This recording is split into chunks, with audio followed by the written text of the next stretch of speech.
This is a little bit of a follow-up on this yellow mini bike. It's a bird engineering duck, I believe. And it has that 224 Predator Hemi engine. Uh, like I said before, the much aligned, what? Maligned, yeah, there you go. And I gotta kind of take up for it a little bit.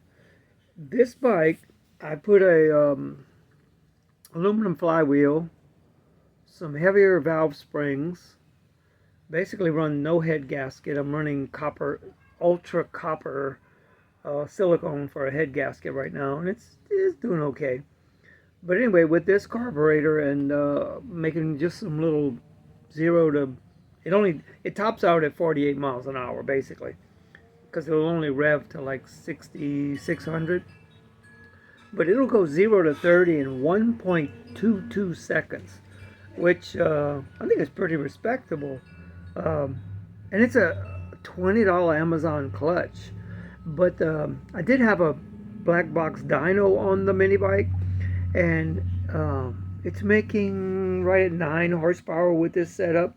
But the torque was like I think almost 10 something, and it was all in at 2,600 RPMs. So it's a little rocket ship from 0 to, like I said, 0 to 40, pretty much all done at 45. But um, it's still fun. It's a little weird handling with just that slick on the back. It's a little, well, it's obviously way different than the handling with the street tire on the other bike. Now that bike, I moved the black box dyno over to it, and that's a 212 that's pretty modified. It's got a cam, flywheel, billet rod, a few other things. I moved the black box dyno over to here, and I think it made almost 17 horsepower. And the torque was just a little bit more than the other bike. I think it made 11 something, but it was at 6,000 RPM where the torque came in. So you leave the start line, the 0 to 30 is usually in the 3 something range. And but once it gets to 30 or so, then it really comes on, because then the RPM's up a little bit higher, and um, it'll max out at like 65 miles an hour with the gearing it has now. I'm probably gonna change that. I think I'm gonna go back to the 82 sprocket on the back, so it'll pretty much max out at probably 50 or so, even with the 8,500 RPM pretty much max, which it'll do that all day long. I mean, like every time. And not running any kind of special fuel or anything. It's just I think 94 octane pump gas. It's fun. And one of these days I'll learn how to ride.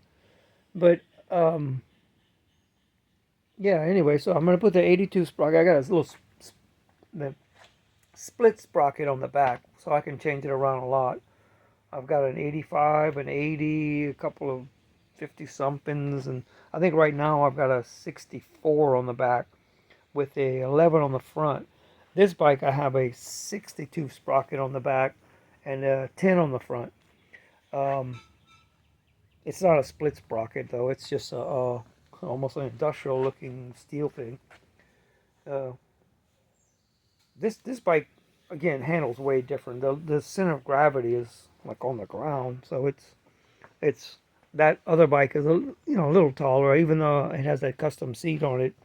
It it the seating position is a little better than it used to be, I find, and pretty cool. I don't know if I'll ever put the little fairing back on. I might, just to play around, see how it fits and looks.